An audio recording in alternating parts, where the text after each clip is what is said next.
Hello, everyone. Welcome back to Mental Health Diaries Podcast. On today's special edition of the podcast, we have my first guest, which we'll be getting onto the podcast shortly. But welcome back to the channel. I hope everyone's doing well. I hope you checked out my new videos that went live on my channel this week. One about the tragic story about Beth Matthews, who was an inspirational mental health blogger who tragically lost her life while under the care of the NHS in a mental health institution in the UK. Hope you check that video out, as well as the other video is Depression, the Silent Killer, which is another good watch as well. So make sure you watch those two videos. But we're going to get straight into the podcast and invite my guest on. So here she is. Welcome, Natasha, to the podcast. Thank you for having me. Okay. So we're just going to do an interview regarding mental health and a bit about your experiences and mine as well. So first of all, the first question I have is, why do you think men and women find it hard to talk about mental health? Well, in my opinion, I think people are just either too afraid to speak out, they haven't got people around them to speak out to, or they just feel, I don't know, there's many reasons really. And feeling let down as well by people and feeling like they just can't open up. Why do you think that there is that stigma around that? Why do you think people will? Is it because they think that they'll be judged by other people if they say that they're struggling with mental health? Yes. Okay. Definitely. And is mental health something that people just throw around, like, oh, I'm depressed today, I've got depression, when they're just having a bad day? They don't really know what mental health is and what depression is. Yes. And honestly, it's one of my pet hates when I hear people say I'm depressed because they can't find the right outfit for the day that they wanted. And, you know, when there's people around who's suffering with mental health, who are either struggling, keeping it in, not getting it out there. And then you've got someone just saying they're depressed because of an outfit and they haven't got a clue what it's really about. Yeah. And what was it like as a friend of mine, seeing me at my worst over the last 12 to 18 months? What was it like for you as a friend, seeing someone go through that? Heartbreaking to see you go from one extreme to another. And it felt like it was out of my control to be able to be there for you properly, because unfortunately it's something you're going through, but with the support of your friends and family, you know, that's all we can do. But it is heartbreaking because we can't take that away from you. What do you think about the level of the current level of care in the NHS for mental health patients in the UK? I think at the moment it's just awful. It's after what happened to that poor girl, Liva. It's I know she's not the only one it's happened to in the care of them. Yeah, I mean, how can that be possible? Three people from the same ward managing to commit suicide in a mental health facility. How does that happen these days? When there's people there supposed to be caring for them. Neglect. Pure neglect. There's no excuse for it, really. They're trained, they're medically trained to know the signs of this when someone's going through it. So how is it possible for that to happen? It just don't make sense, to be honest. Do you think there's enough care out there for people who suffer with mental health versus people's physical health? Because you can get plenty of health checks for physical illnesses and regular diseases, but if you go to hospital and say you're suffering with your mental health, they just make you sit in a waiting room and wait for 8, 9, 10 hours. Do you think people see physical health more importantly than mental health? A lot of people do, yes, definitely. And, you know, do you think that should be the case? No. You know, mental health and physical health normally just go hand in hand. So, you know, the NHS is not giving enough care to mental health patients at the moment, which proves when we tragically lost the life of Beth Matthews recently, and that hospital needs to be seriously looked at. What are your thoughts about today's cost of living crisis and the help provided by the government, which can also impact someone's mental health? Definitely. I think there's just so much strain on at the moment through money. You know, you're working day in, day out to provide for your family, to provide for yourself. And it's coming in one way, just getting taken out your hand straight away as soon as it's coming in. So It is difficult. That one is a very difficult one, especially with people with big families as well. There's not enough help out there. Yeah, I find and people who's married couples, for instance, they don't get no help. It's just purely on their income, and you'll find like the most people who go to food banks are married couples. Yeah, it's not families or a single mother. Single mums or single parents, shall I say, they get quite a bit of help, which obviously is needed, but it's not fair that it's not catered for everybody, because everybody do matter. Yeah. And how important is someone's mental health in their life? Very important. You got to try your best to look after yourself. Speak when you need to speak. You can't let that go. The longer you let it go, that the more it gets worse. It do get worse. So when you're feeling down about something, speak up, go out, meet up with a friend, speak to a family member, anybody. There's help out there. There's people you can phone to get the help as well, and just to have a little conversation, but don't let it fester. And what are your thoughts on the amount of toxic and hateful people out there in the world today with regards to mental health shaming and people online bullying, for instance? I think it's absolutely awful. It's disgusting. The first thing I do if I see an article online, I go straight to the comments just to see what people are saying. And the first lot of comments I normally see is just pure hatred. Yeah. And I just feel like that person have either got something going on in their lives that they feel like they need to take it out on other people. So, in my opinion, you need to seek help to get rid of that anger, because it's not fair to put it on other people, especially with people. You don't know what goes on in people's lives. That one thing you could say to someone that's wrong, it may be not as big to most people, but to that person, it could be, so major. It can cause many problems. And why would you want to have that on your head? Really, it's not nice. It's not nice. Is it because they think that they're not looking too much into their own lives, that they have to criticize other people's because they're hiding problems of their own? Definitely. I feel like if you're going to be a bully, well, it's like going back to school, really. When children are bullying, it's normally because something is either going on at home, or they're just really spoiled little brats, so that they think they could do what they want. And I think this is the problem with adult life now. People are not getting the help they need, and it's just taking it out on the wrong people. They don't need to. And what are your thoughts on today's social media platforms? Do they do enough to stop online bullying and hate? No.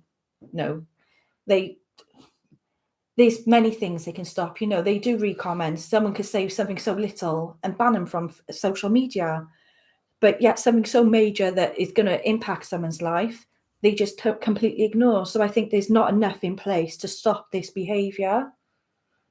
More needs to be done, definitely. And how close this year, or over the last 12 to 18 months, did you think that I was going to lose my life to mental health? So close. Definitely. I've seen days where you're okay, but the low days is worrying. And have you ever experienced mental health problems yourself? Yes. Tell us a bit about that, please. Yes, and I don't know where mine stemmed from, but as soon as I spoke up about it, I went to work one day. I just had enough, and I just burst into tears. Spoke to one of the girls who I worked with at the time, was speaking to me, and she said, you really need to speak to your doctor and speak to your family as well to get that help, because I have got a good family support system, but I don't know, I just felt I don't think I understood what was going on with me. But when I did speak to my mum and my dad, straight away I made an appointment for the doctor. They did put me on medication, and over time it did it calmed down. And I just think I was up and down with it, especially for many years. It is. I think it is out there a lot with a lot of people, and unfortunately, it is. A lot of people don't understand it. They don't understand what's going on to get that right help. So, I mean, I think it's a lot comes to when people they don't know what's going on in their head, so they can't pinpoint what the problem is. So they might be feeling a certain way, Yeah. but because they don't fully understand what is actually going on, which maybe that stops them from going to get the help that they need. It do.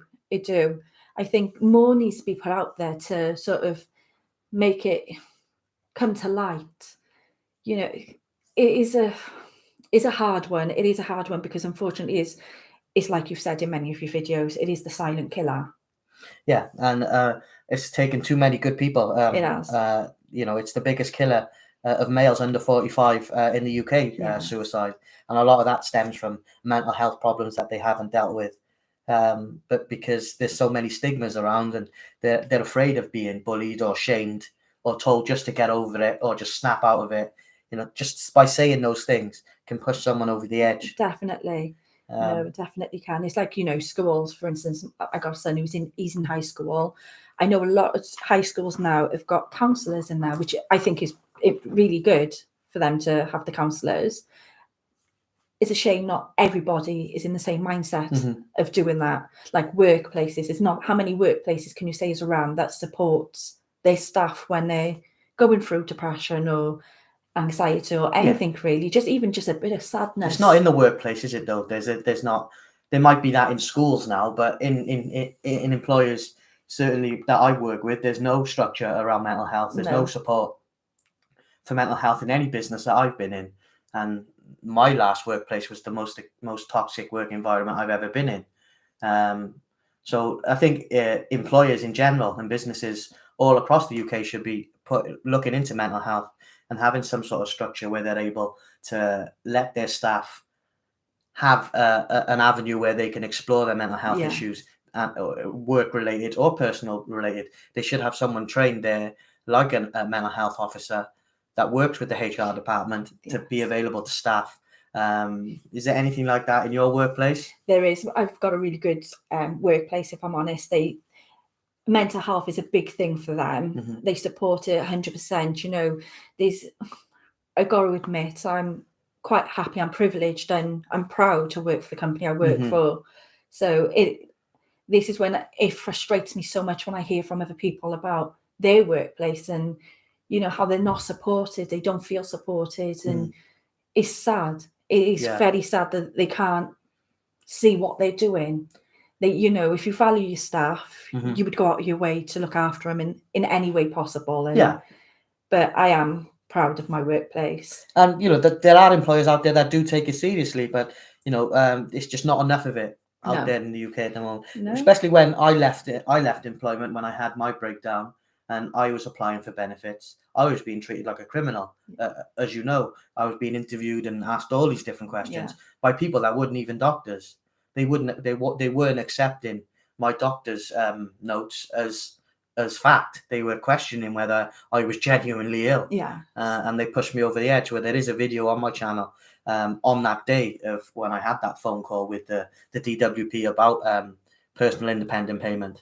They treated me really bad. That's how they treat people who are claiming for benefits these days. They do. And unfortunately, I know it's probably down to a lot of people do cheat the benefit system, but not everybody's lying. And if you're getting all the evidence from doctors, GPs, hospitals, everywhere, why are you going against what they're saying? And it should be, because it's an invisible illness. You can't really explain to someone how you're feeling on the inside, because mental health is all about working through what you've been through with the correct professional help. Why is someone on the phone who just works for the DWP saying, I need this evidence, I need that evidence? Why ain't they just taking the doctor's notes and the doctor's information as fact and giving the people they help, giving the people that they need help straight away, rather than just putting them through all this interview process? And the job centre need to have that looked at as well. And it's really bad across the UK, how they treat people these days. It is. I think this is, again, down to the training. People need to have training, especially when you work in retail. As a customer going in, you need to know how to deal with customers, understand that not everybody is understanding what they're trained to do. So people are going through so much nowadays. They need people to be kind at all times. There's no reason for someone to be rude just because they don't understand what you're saying. Mm-hmm. Or, it's just, it baffles me. Did you ever have any experience of being judged when you had mental health issues, or did you feel like you were being judged by other people? I didn't feel like I was being judged, no. But you've seen a lot of that with me through my struggles, that some of the comments I've had on my videos, and some of the times that I've obviously wanted to do certain things to myself. Judgment. People's judgment can affect someone's decision making when it comes to mental health. Yes. And finally, have you got a message for people out there who think that they're on their own and they're too scared to reach out? Yeah, you're never on your own. Honestly, there's so much help out there, so much support. There's always somebody you can speak to just be there for you. And don't ever think you're on your own. You're not.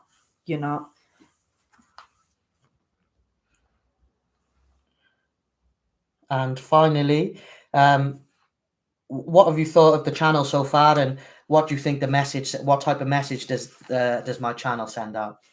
Really proud of the channel, to be honest. I think it sends out a positive look on life of, you're there for people.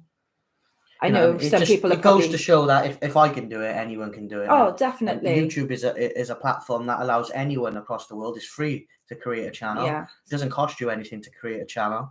You've just got to be willing to put the work in and the effort in to make content that people want to listen to.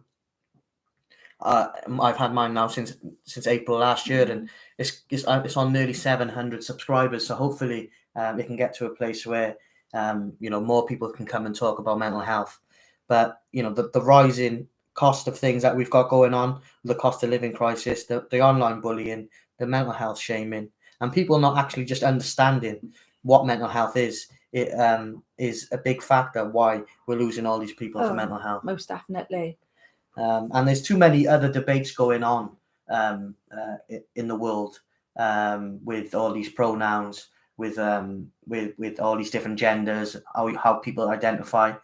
That affects people's mental health as well. Oh, definitely. Because people who like straight people who just use normal words that they would normally use to describe someone are now having to use pronouns that suit different types of people. Yeah. And remembering that, because that's how they want to identify, and that can impact someone's mental health. And if you call someone by the same pronouns, so that's very hard these days. It is. It's I think at the moment, in my opinion, I think it's very confusing. Mm-hmm.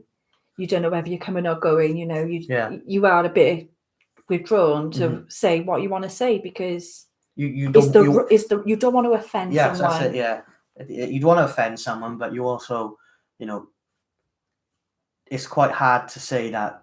It's quite hard for someone to agree that there's all these different types of genders, and expecting people, every single person out there, to respect that and know each individual gender and how you want to be described, whether you're they, he, she, whatever it may be. I think it just needs to be a lot more clarity and a lot more sense when people are trying to self-identify or whatever they want to be, instead of confusing, especially kids. They want to take it into schools and have kids taught about this now at a young age. I mean, that could be detrimental to someone's upbringing, their growth, and their mental health as well. Definitely. I just feel like let kids be kids.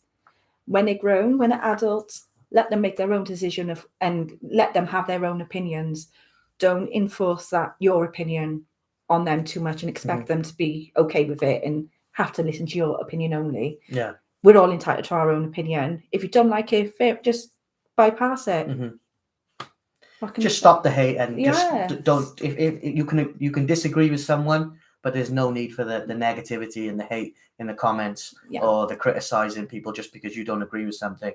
If someone's trying to do something good, like this channel, for instance, then you need to just, if it's not for you, then just don't watch. Yeah.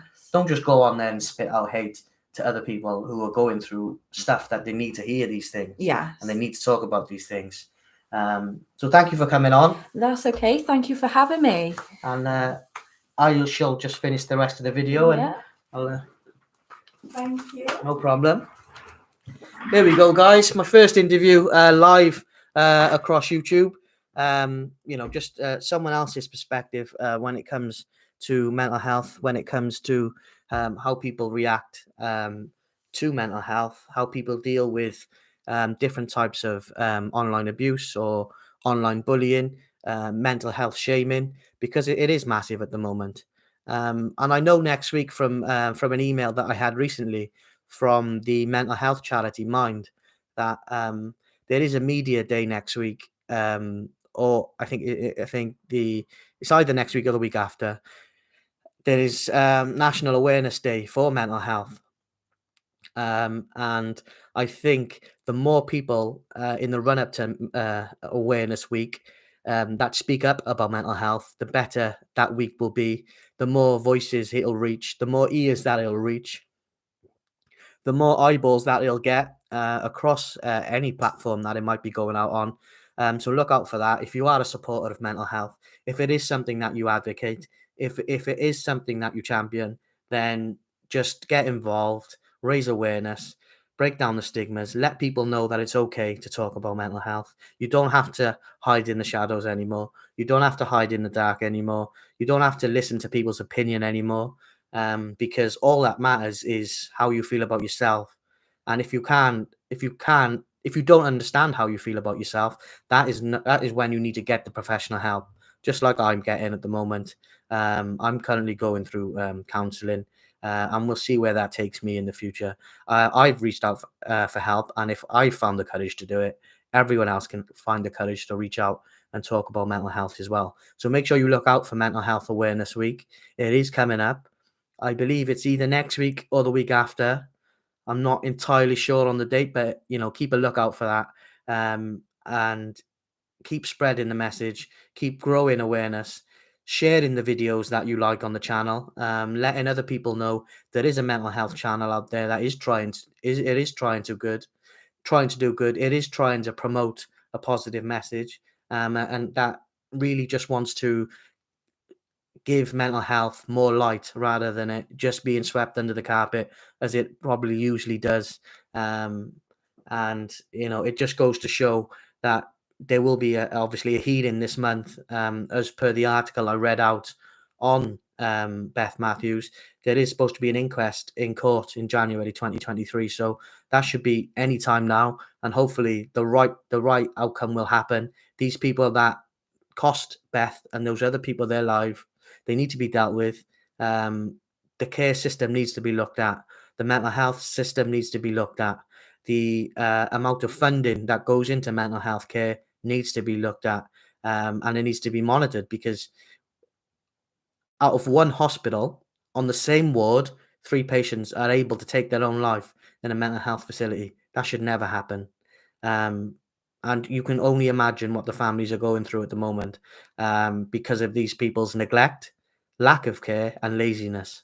And it needs to stop.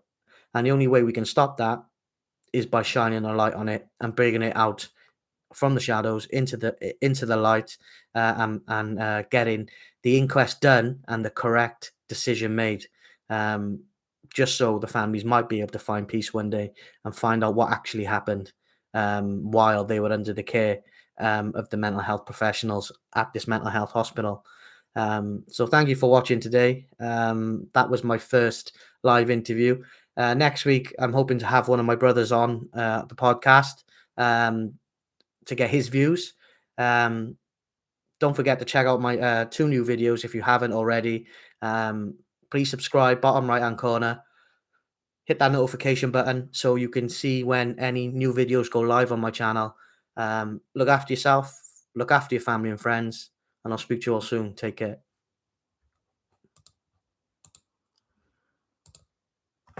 Yeah, done.